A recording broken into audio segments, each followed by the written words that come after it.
ನಮಸ್ಕಾರ, ಶುಭೋದಯ ನನ್ನೆಲ್ಲ ಆಧ್ಯಾತ್ಮ ಬಂಧುಗಳಿಗೆ. ಶುಭ ಶುಕ್ರವಾರ. ಸ್ನೇಹಿತರೆ, ಈ ದಿನ ವಿಶೇಷವಾಗಿ ನಿಮಗೊಂದು ಶಕ್ತಿ ಸ್ತೋತ್ರವನ್ನು ತೆಗೆದುಕೊಂಡು ಬಂದಿದ್ದೀನಿ. ಮೊದಲನೇದಾಗಿ ಇವತ್ತು ಶುಕ್ರವಾರ ಅಮ್ಮನವರ ಶ್ಲೋಕ ಪಾರಾಯಣವನ್ನು ಮಾಡ್ತೀನಿ ಅಂತ ಹೇಳಿ ನಿಮ್ಮೆಲ್ಲರಿಗೂ ಕೂಡ ಗೊತ್ತಿರುತ್ತೆ. ಅದರಲ್ಲೂ ಇವತ್ತು ವೇದ ಮಾತೆ ಗಾಯತ್ರಿ ದೇವಿಯ ಒಂದು ಶ್ಲೋಕ ಪಾರಾಯಣವನ್ನು ಮಾಡ್ತಾ ಇದ್ದೇನೆ.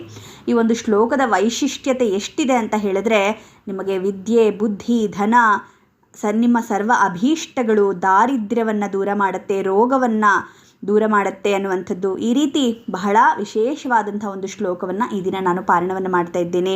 ಖಂಡಿತ ತಾವೆಲ್ಲರೂ ಕೂಡ 108 ಬಾರಿ ಪಾರಾಯಣವನ್ನು ಮಾಡ್ತಾ ಇದ್ದೇನೆ. ಕೇಳಿಸ್ಕೊಳ್ಳಿ.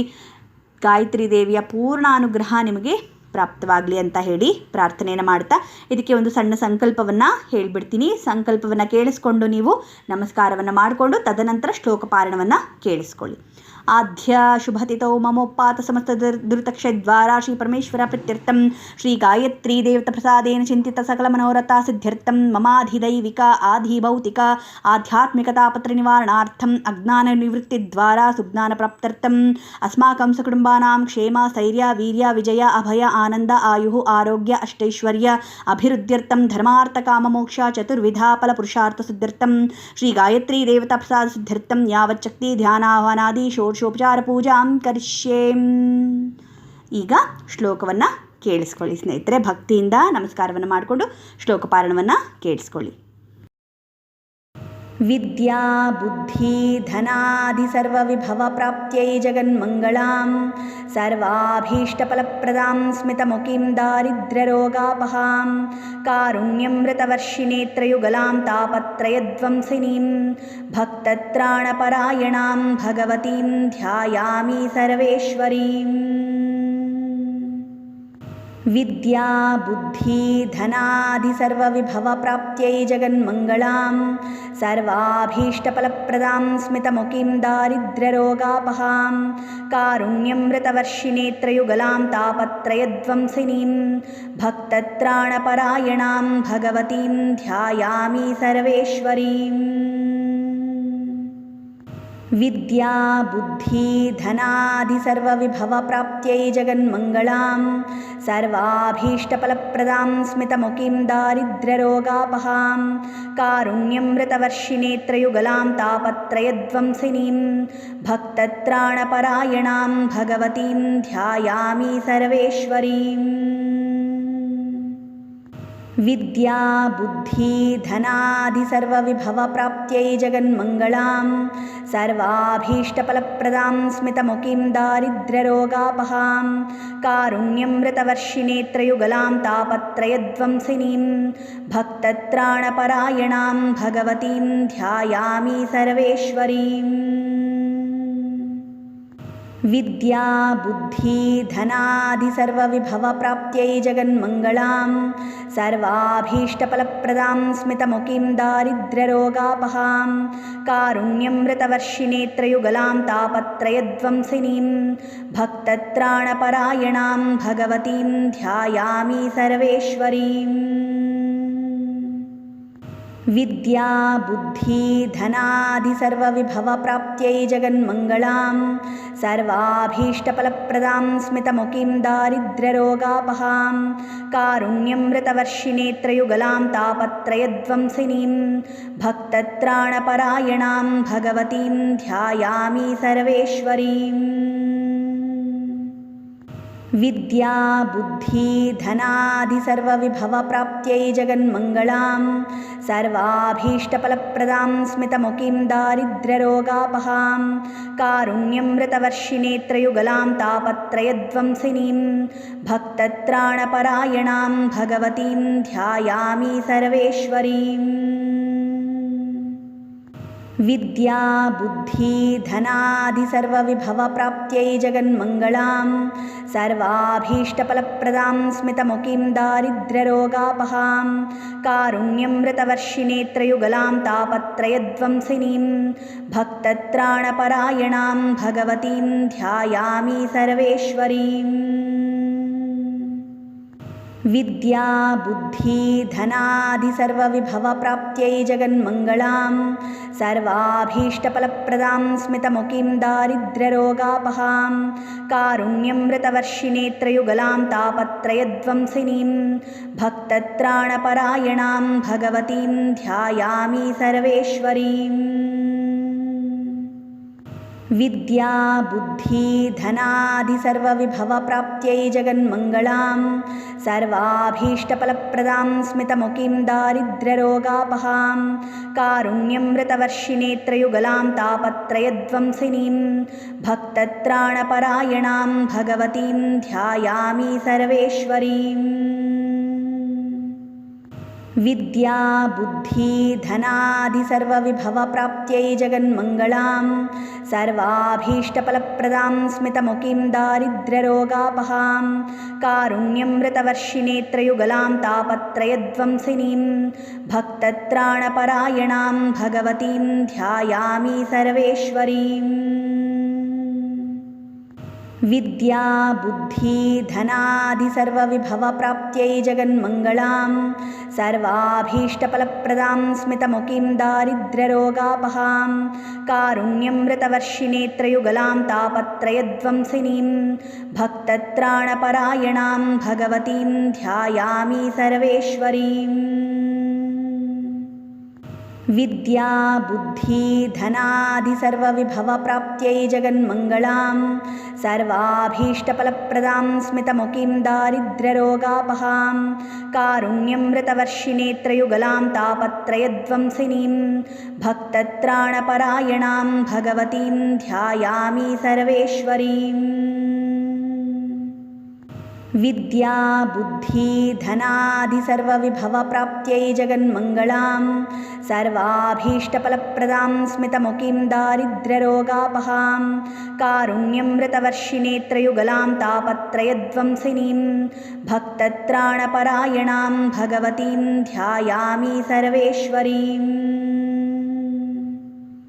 विद्या बुद्धि धनादि सर्वविभवप्राप्त्यै जगन्मङ्गलां सर्वाभीष्टफलप्रदां स्मितमुखीं दारिद्र्यरोगापहां कारुण्यमृतवर्षिणीत्रयुगलां तापत्रयध्वंसिनीं भक्तत्राणपरायणां भगवतीं ध्यायामि सर्वेश्वरीम्।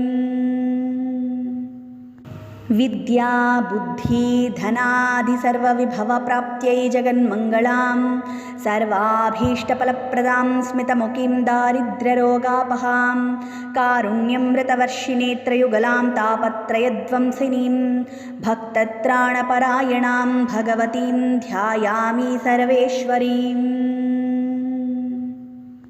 विद्या बुद्धि धनादि सर्वविभवप्राप्त्यै जगन्मङ्गलां सर्वाभीष्टफलप्रदां स्मितमुखीं दारिद्र्यरोगापहां कारुण्यमृतवर्षिणीत्रयुगलां तापत्रयध्वंसिनीं भक्तत्राणपरायणां भगवतीं ध्यायामि सर्वेश्वरीम्। विद्या बुद्धि धनादि सर्वविभवप्राप्त्यै जगन्मङ्गलां सर्वाभीष्टफलप्रदां स्मितमुखीं दारिद्र्यरोगापहां कारुण्यमृतवर्षिणीत्रयुगलां तापत्रयध्वंसिनीं भक्तत्राणपरायणां भगवतीं ध्यायामि सर्वेश्वरीम्। विद्या बुद्धि धनादि सर्वविभवप्राप्त्यै जगन्मङ्गलां सर्वाभीष्टफलप्रदां स्मितमुखीं दारिद्र्यरोगापहां कारुण्यमृतवर्षिणीत्रयुगलां तापत्रयध्वंसिनीं भक्तत्राणपरायणां भगवतीं ध्यायामि सर्वेश्वरीम्। विद्या बुद्धि धनादि सर्वविभवप्राप्त्यै जगन्मङ्गलां सर्वाभीष्टफलप्रदां स्मितमुखीं दारिद्र्यरोगापहां कारुण्यमृतवर्षिणीत्रयुगलां तापत्रयध्वंसिनीं भक्तत्राणपरायणां भगवतीं ध्यायामि सर्वेश्वरीम्। विद्या बुद्धि धनादि सर्वविभवप्राप्त्यै जगन्मङ्गलां सर्वाभीष्टफलप्रदां स्मितमुखीं दारिद्र्यरोगापहां कारुण्यमृतवर्षिणीत्रयुगलां तापत्रयध्वंसिनीं भक्तत्राणपरायणां भगवतीं ध्यायामि सर्वेश्वरीम्। विद्या बुद्धि धनादि सर्वविभवप्राप्त्यै जगन्मङ्गलां सर्वाभीष्टफलप्रदां स्मितमुखीं दारिद्र्यरोगापहां कारुण्यमृतवर्षिणीत्रयुगलां तापत्रयध्वंसिनीं भक्तत्राणपरायणां भगवतीं ध्यायामि सर्वेश्वरीम्। विद्या बुद्धि धनादि सर्वविभवप्राप्त्यै जगन्मङ्गलां सर्वाभीष्टफलप्रदां स्मितमुखीं दारिद्र्यरोगापहां कारुण्यमृतवर्षिणीत्रयुगलां तापत्रयध्वंसिनीं भक्तत्राणपरायणां भगवतीं ध्यायामि सर्वेश्वरीम्। विद्या बुद्धि धनादि सर्वविभवप्राप्त्यै जगन्मङ्गलां सर्वाभीष्टफलप्रदां स्मितमुखीं दारिद्र्यरोगापहां कारुण्यमृतवर्षिणीत्रयुगलां तापत्रयध्वंसिनीं भक्तत्राणपरायणां भगवतीं ध्यायामि सर्वेश्वरीम्। विद्या बुद्धि धनादि सर्वविभवप्राप्त्यै जगन्मङ्गलां सर्वाभीष्टफलप्रदां स्मितमुखीं दारिद्र्यरोगापहां कारुण्यमृतवर्षिणीत्रयुगलां तापत्रयध्वंसिनीं भक्तत्राणपरायणां भगवतीं ध्यायामि सर्वेश्वरीम्। विद्या बुद्धि धनादि सर्वविभवप्राप्त्यै जगन्मङ्गलां सर्वाभीष्टफलप्रदां स्मितमुखीं दारिद्र्यरोगापहां कारुण्यमृतवर्षिणीत्रयुगलां तापत्रयध्वंसिनीं भक्तत्राणपरायणां भगवतीं ध्यायामि सर्वेश्वरीम्। विद्या बुद्धि धनादि सर्वविभवप्राप्त्यै जगन्मङ्गलां सर्वाभीष्टफलप्रदां स्मितमुखीं दारिद्र्यरोगापहां कारुण्यमृतवर्षिणीत्रयुगलां तापत्रयध्वंसिनीं भक्तत्राणपरायणां भगवतीं ध्यायामि सर्वेश्वरीम्। विद्या बुद्धि धनादि सर्वविभवप्राप्त्यै जगन्मङ्गलां सर्वाभीष्टफलप्रदां स्मितमुखीं दारिद्र्यरोगापहां कारुण्यमृतवर्षिणीत्रयुगलां तापत्रयध्वंसिनीं भक्तत्राणपरायणां भगवतीं ध्यायामि सर्वेश्वरीम्। विद्या बुद्धि धनादि सर्वविभवप्राप्त्यै जगन्मङ्गलां सर्वाभीष्टफलप्रदां स्मितमुखीं दारिद्र्यरोगापहां कारुण्यमृतवर्षिणीत्रयुगलां तापत्रयध्वंसिनीं भक्तत्राणपरायणां भगवतीं ध्यायामि सर्वेश्वरीम्। विद्या बुद्धि धनादि सर्वविभवप्राप्त्यै जगन्मङ्गलां सर्वाभीष्टफलप्रदां स्मितमुखीं दारिद्र्यरोगापहां कारुण्यमृतवर्षिणीत्रयुगलां तापत्रयध्वंसिनीं भक्तत्राणपरायणां भगवतीं ध्यायामि सर्वेश्वरीम्। विद्या बुद्धि धनादि सर्वविभवप्राप्त्यै जगन्मङ्गलां सर्वाभीष्टफलप्रदां स्मितमुखीं दारिद्र्यरोगापहां कारुण्यमृतवर्षिणीत्रयुगलां तापत्रयध्वंसिनीं भक्तत्राणपरायणां भगवतीं ध्यायामि सर्वेश्वरीम्। विद्या बुद्धि धनादि सर्वविभवप्राप्त्यै जगन्मङ्गलां सर्वाभीष्टफलप्रदां स्मितमुखीं दारिद्र्यरोगापहां कारुण्यमृतवर्षिणीत्रयुगलां तापत्रयध्वंसिनीं भक्तत्राणपरायणां भगवतीं ध्यायामि सर्वेश्वरीम्। विद्या बुद्धि धनादि सर्वविभवप्राप्त्यै जगन्मङ्गलां सर्वाभीष्टफलप्रदां स्मितमुखीं दारिद्र्यरोगापहां कारुण्यमृतवर्षिणीं त्रयुगलां तापत्रयध्वंसिनीं भक्तत्राणपरायणां भगवतीं ध्यायामि सर्वेश्वरीम्। विद्या बुद्धि धनादि सर्वविभवप्राप्त्यै जगन्मङ्गलां सर्वाभीष्टफलप्रदां स्मितमुखीं दारिद्र्यरोगापहां कारुण्यमृतवर्षिणीं त्रयुगलां तापत्रयध्वंसिनीं भक्तत्राणपरायणां भगवतीं ध्यायामि सर्वेश्वरीम्। विद्या बुद्धि धनादि सर्वविभवप्राप्त्यै जगन्मङ्गलां सर्वाभीष्टफलप्रदां स्मितमुखीं दारिद्र्यरोगापहां कारुण्यमृतवर्षिणीं त्रयुगलां तापत्रयध्वंसिनीं भक्तत्राणपरायणां भगवतीं ध्यायामि सर्वेश्वरीम्।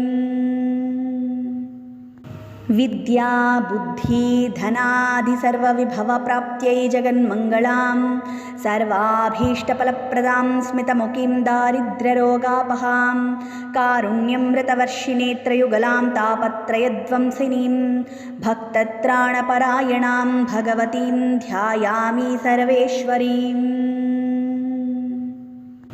विद्या बुद्धि धनादि सर्वविभवप्राप्त्यै जगन्मङ्गलां सर्वाभीष्टफलप्रदां स्मितमुखीं दारिद्र्यरोगापहां कारुण्यमृतवर्षिणीं त्रयुगलां तापत्रयध्वंसिनीं भक्तत्राणपरायणां भगवतीं ध्यायामि सर्वेश्वरीम्। विद्या बुद्धि धनादि सर्वविभवप्राप्त्यै जगन्मङ्गलां सर्वाभीष्टफलप्रदां स्मितमुखीं दारिद्र्यरोगापहां कारुण्यमृतवर्षिणीं त्रयुगलां तापत्रयध्वंसिनीं भक्तत्राणपरायणां भगवतीं ध्यायामि सर्वेश्वरीम्। विद्या बुद्धि धनादि सर्वविभवप्राप्त्यै जगन्मङ्गलां सर्वाभीष्टफलप्रदां स्मितमुखीं दारिद्र्यरोगापहां कारुण्यमृतवर्षिणीं त्रयुगलां तापत्रयध्वंसिनीं भक्तत्राणपरायणां भगवतीं ध्यायामि सर्वेश्वरीम्। विद्या बुद्धि धनादि सर्वविभवप्राप्त्यै जगन्मङ्गलां सर्वाभीष्टफलप्रदां स्मितमुखीं दारिद्र्यरोगापहां कारुण्यमृतवर्षिणीं त्रयुगलां तापत्रयध्वंसिनीं भक्तत्राणपरायणां भगवतीं ध्यायामि सर्वेश्वरीम्। विद्या बुद्धि धनादि सर्वविभवप्राप्त्यै जगन्मङ्गलां सर्वाभीष्टफलप्रदां स्मितमुखीं दारिद्र्यरोगापहां कारुण्यमृतवर्षिणीं त्रयुगलां तापत्रयध्वंसिनीं भक्तत्राणपरायणां भगवतीं ध्यायामि सर्वेश्वरीम्। विद्या बुद्धि धनादि सर्वविभवप्राप्त्यै जगन्मङ्गलां सर्वाभीष्टफलप्रदां स्मितमुखीं दारिद्र्यरोगापहां कारुण्यमृतवर्षिणीं त्रयुगलां तापत्रयध्वंसिनीं भक्तत्राणपरायणां भगवतीं ध्यायामि सर्वेश्वरीम्। विद्या बुद्धि धनादि सर्वविभवप्राप्त्यै जगन्मङ्गलां सर्वाभीष्टफलप्रदां स्मितमुखीं दारिद्र्यरोगापहां कारुण्यमृतवर्षिणीं त्रयुगलां तापत्रयध्वंसिनीं भक्तत्राणपरायणां भगवतीं ध्यायामि सर्वेश्वरीम्।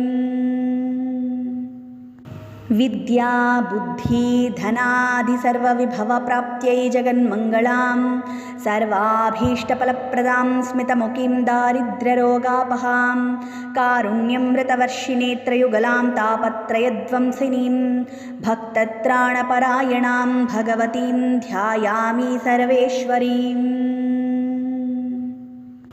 विद्या बुद्धि धनादि सर्वविभवप्राप्त्यै जगन्मङ्गलां सर्वाभीष्टफलप्रदां स्मितमुखीं दारिद्र्यरोगापहां कारुण्यमृतवर्षिणीत्रयुगलां तापत्रयध्वंसिनीं भक्तत्राणपरायणां भगवतीं ध्यायामि सर्वेश्वरीम्।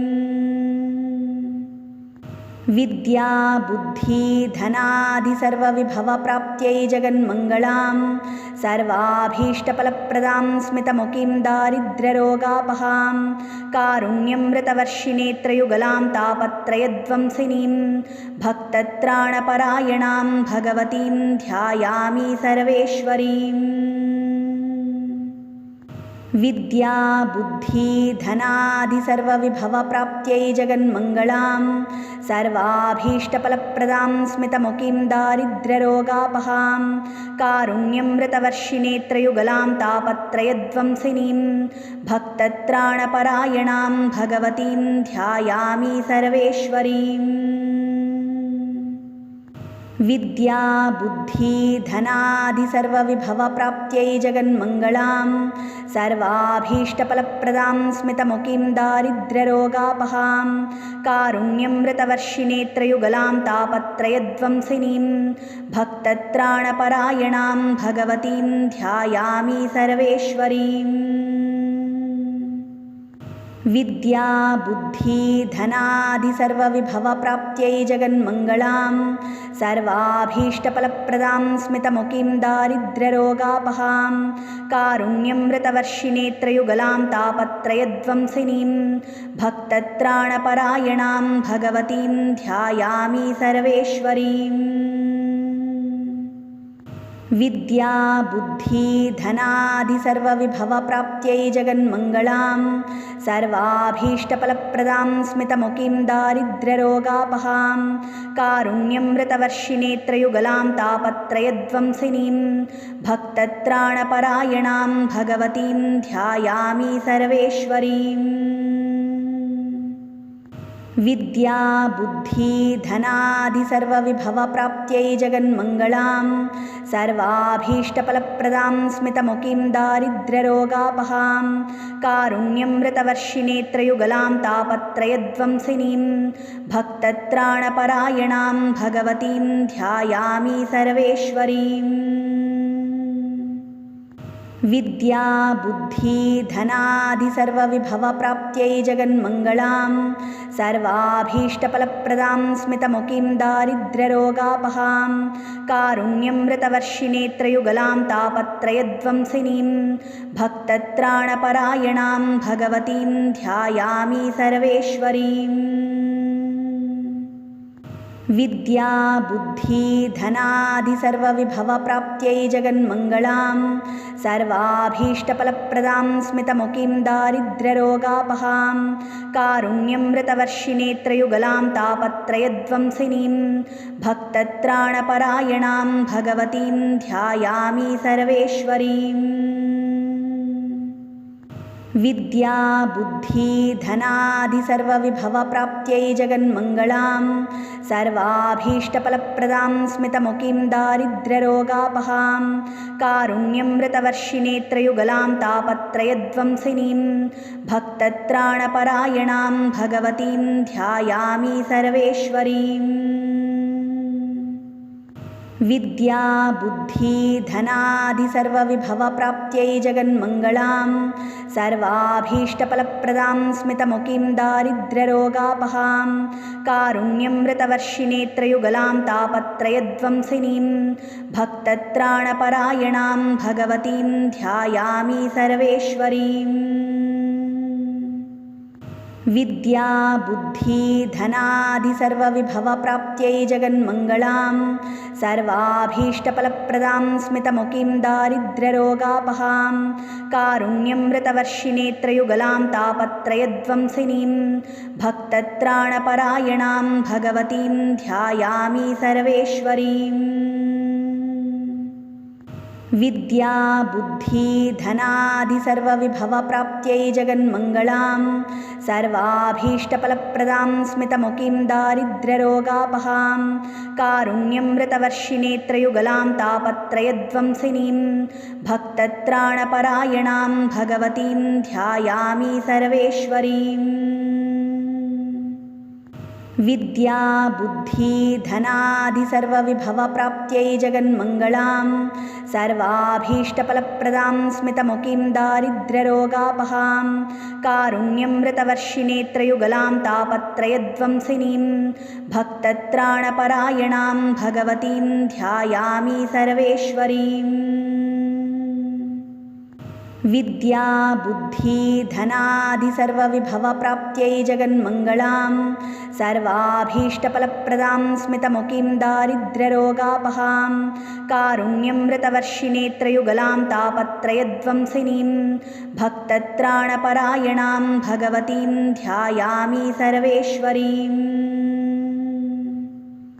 विद्या बुद्धि धनादि सर्वविभवप्राप्त्यै जगन्मङ्गलां सर्वाभीष्टफलप्रदां स्मितमुखीं दारिद्र्यरोगापहां कारुण्यमृतवर्षिणीत्रयुगलां तापत्रयध्वंसिनीं भक्तत्राणपरायणां भगवतीं ध्यायामि सर्वेश्वरीम्।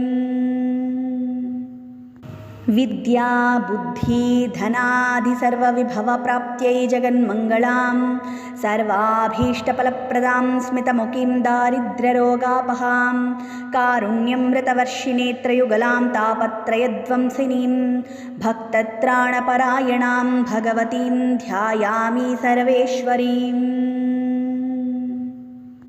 विद्या बुद्धि धनादि सर्वविभवप्राप्त्यै जगन्मङ्गलां सर्वाभीष्टफलप्रदां स्मितमुखीं दारिद्र्यरोगापहां कारुण्यमृतवर्षिणीत्रयुगलां तापत्रयध्वंसिनीं भक्तत्राणपरायणां भगवतीं ध्यायामि सर्वेश्वरीम्।